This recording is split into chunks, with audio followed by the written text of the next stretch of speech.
Bonjour à tous, donc passons donc à ce nouveau chapitre sur le routage IP, et nous allons commencer encore une fois par un petit peu de théorie avec les méthodes et protocoles de routage, puis nous passerons à la pratique sur les routeurs Cisco.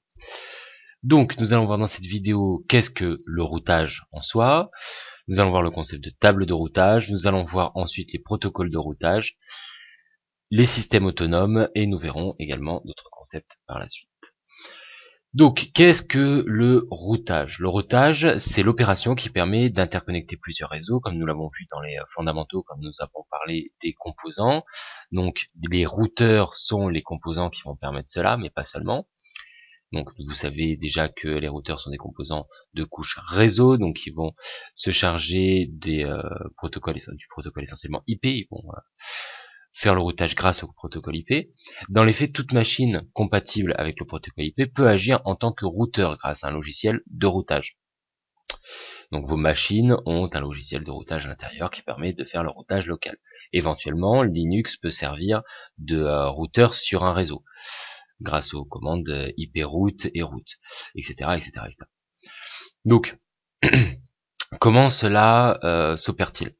Donc en fait, un routeur, quand il reçoit une trame Ethernet, il va désencapsuler le paquet IP qui est dans cette trame Ethernet, analyser son adresse IP et le réencapsuler dans une nouvelle trame Ethernet avec l'adresse MAC correspondant au destinataire qui correspond donc au réseau connu pour cette adresse IP de destination.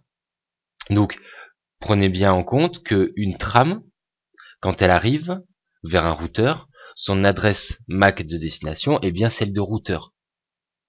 Mais l'adresse IP qui est contenue en son sein, l'adresse IP de destination, n'est pas celle du routeur. Donc c'est ça qui lui permet de savoir qu'il va devoir le router, que ce soit un composant qui soit uniquement dédié à cette tâche, un routeur, ou que ce soit un système plus complet qui peut faire du routage.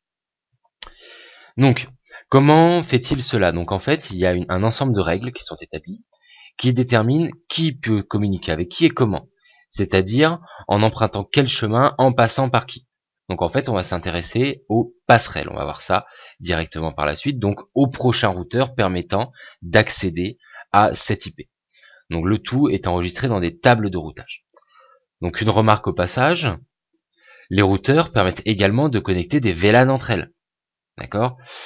Ce qui nous isole nos VLAN entre elles, donc on l'a vu, c'est la configuration de nos différents switches, etc. Donc tout cela se passe au niveau 2, dans les faits. Mais le routeur, désencapsulant la trame, analysant l'IP et le redirigeant vers le bon VLAN, il passe totalement outre cette limitation. D'accord? Donc par exemple, cela va nous permettre de communiquer avec des ressources partagées, comme le DHCP. Donc généralement, le subnetting se fera entre des réseaux physiques différents, donc séparés par des routeurs, alors que les VLAN seront sur un même réseau physique, donc séparés par des switches. En pratique, on cumulera souvent les deux. Donc, un petit exemple avec Traceroute. Donc là, j'ai par exemple utilisé tout simplement un site sur Internet. Vous pouvez trouver beaucoup de Traceroute sur les sites Internet. Vous pouvez aussi lancer des commandes Traceroute sur votre système, il n'y a pas de souci pour cela. Donc, dans notre exemple, qu'est-ce qu'il fait? Le Traceroute, il va donc établir un TTL pour notre paquet à une certaine valeur, donc 1, ce qui va lui permettre de recevoir un ICMP timeout avec comme IP source la première machine par laquelle ce paquet aurait dû passer pour atteindre la destination, ici par exemple 188, 165, 254, 64. Donc un serveur de Alform. Ensuite, il le renvoie avec un TTL de 2, ce qui lui permettra de recevoir un timeout pour le saut suivant, etc., etc., etc. Donc ceci nous permet d'analyser tout le chemin qu'a emprunté ce paquet. Donc ici, on voit bien qu'il y a eu donc différents routages et que notre paquet a dû passer par différents réseaux. Ici, donc c'est pour ça que j'ai utilisé en fait un signal ligne, hein. On voit directement le chemin entre sdv.fr, donc le serveur qui nous a permis de faire ce traceroute, et ovh.net, donc le serveur sur lequel est hébergé Alform. Donc on voit ici qu'il a été nécessaire de passer par 6 routeurs différents. Donc ensuite la question des tables de routage. Donc le routage est un processus décentralisé.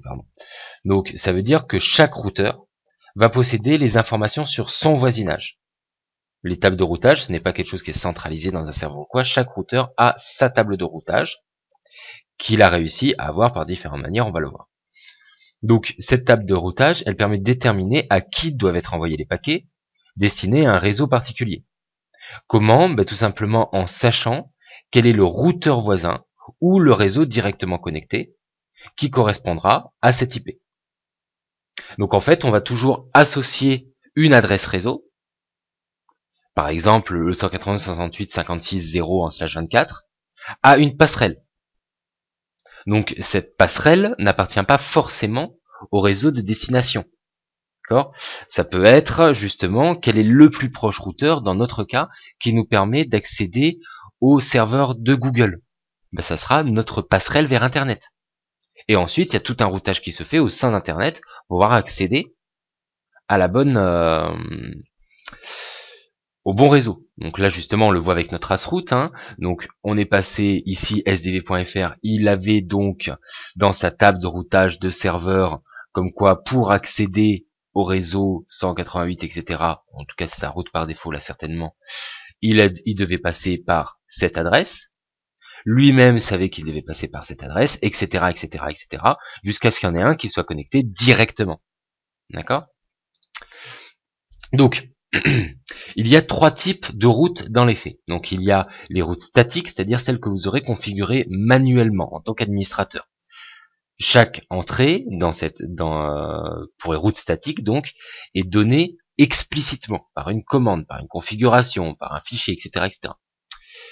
Ensuite, on a les routes dynamiques. Donc, les routes dynamiques, celles qui sont apprises automatiquement par le routeur lui-même. Donc, on verra qu'il y a des protocoles de routage spécifiques qui permettent cela. Et ensuite, il y a enfin les routes connectées. Donc ça, c'est ce qui va concerner les réseaux qui sont directement connectés à notre routeur.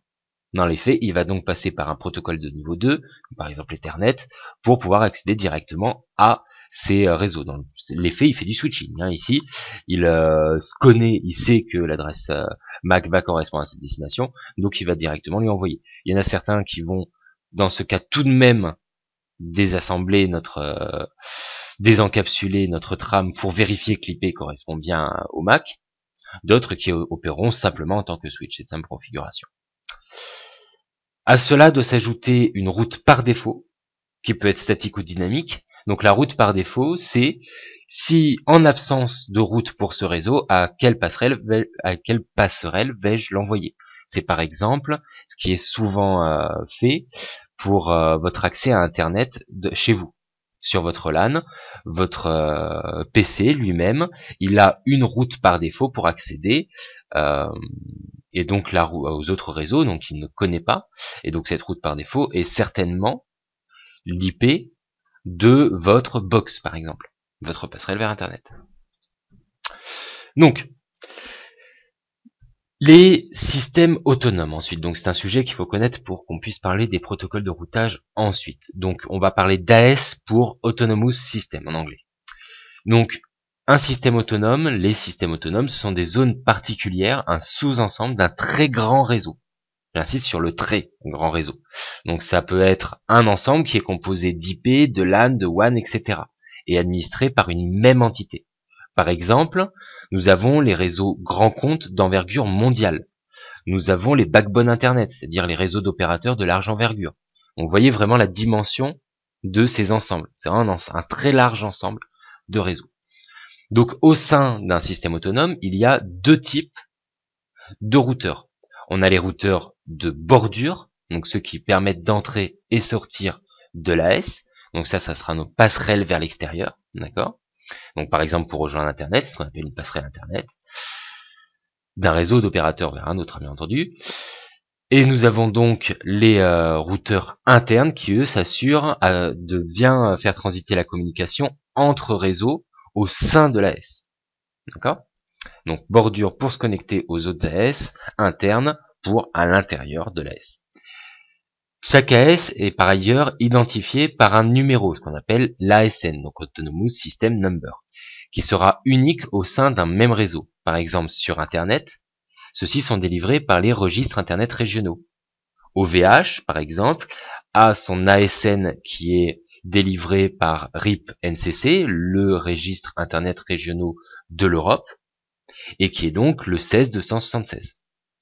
Dans les faits, il y a aujourd'hui plus de 45 000 AS. Je vous ai mis un lien, vous pouvez cliquer sur 45 000 AS pour voir une liste de comment ils sont répartis, qui composent Internet en 2013. Donc ensuite, les protocoles de routage. Donc dans les faits, pour employer des algorithmes de routage efficaces, un routeur va avoir besoin de connaître au moins une partie de la topologie du réseau. D'accord ? Il est donc nécessaire de diffuser l'étape de routage.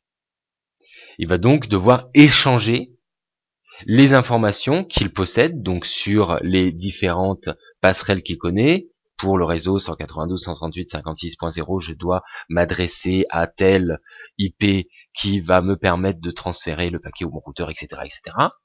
Donc ça, ces informations qui peuvent être échangées entre les différents routeurs de nos réseaux. Donc il y a deux types de protocoles de routage. Les protocoles de routage internes, c'est ce qu'on appellera les Interior Gateway Protocols, donc qui permettent de donc diffuser les tables de routage au sein d'un même AS, donc entre routeurs internes. Donc ça sera par exemple le RIP ou l'OSPF, et ce sont les seuls qu'on va traiter ici dans la CCNT. Mais il y a aussi les protocoles de routage externes, donc Exterior Gateway Protocols ou EGP, qui vont permettre donc de diffuser les tables de routage entre routeurs de bordure d'AS différents. Par exemple, vous avez le BGP, on va en parler un petit peu plus. Donc quelques exemples de protocoles de routage interne. Même les exemples là, on a quasiment tout couvert quand on voit ça. Donc on a tout d'abord le RIP dans sa version 1 et 2, donc on parlera de RIP 2 dans sa version 2. C'est le Routing Information Protocol, donc lui c'est le plus ancien des IGP, et le plus simple. Cependant, il est extrêmement limité du point de vue de ses fonctionnalités, de ses performances, etc. Ensuite, on a l'OSPF, Open Shortest Path First, donc qui a été écrit pour remplacer RIP en palliant à ses limites. De ce fait, il est extrêmement complet et performant. Mais du fait de sa complexité, etc., il est habituellement réservé aux grands réseaux. Il est par exemple recommandé comme IGP pour Internet. C'est la RFC 1371 qui spécifie cela. On le verra également dans le cadre de nos cours. IGRP, c'est l'Interior Gateway Routing Protocol, donc c'est un protocole propriétaire Cisco, mais qui est encore très peu utilisé de nos jours. Et l'ISIS, pour Interior System to Interior System, c'est une norme ISO de l'OSI, donc c'est le seul IGP normalisé ISO, qui est extrêmement stable, mais qui est encore bien moins utilisé que l'OSPF par exemple. Ensuite, pour les protocoles de routage externe, on a bien entendu EGP. Donc, gardez en tête, dans les protocoles de routage interne, il n'y a pas de protocole qui s'appelle IGP. IGP, ce sera toujours pour désigner l'ensemble de ces protocoles. Tandis que dans les protocoles de routage interne, on appelle l'ensemble de ces protocoles les Exterior Gateway Protocols, au pluriel, d'accord, donc EGP. Et il y a bien un protocole, qui est de type EGP, et qui s'appelle EGP, l'Exterior Gateway Protocol. Bien entendu, vous en doutez, c'est l'ancêtre qui a donné son nom à la catégorie. Le tout premier, extrêmement peu performant, et qui est de ce fait quasi abandonné aujourd'hui. Ensuite, on a le BGP, le plus répandu, c'est le Border Gateway Protocol.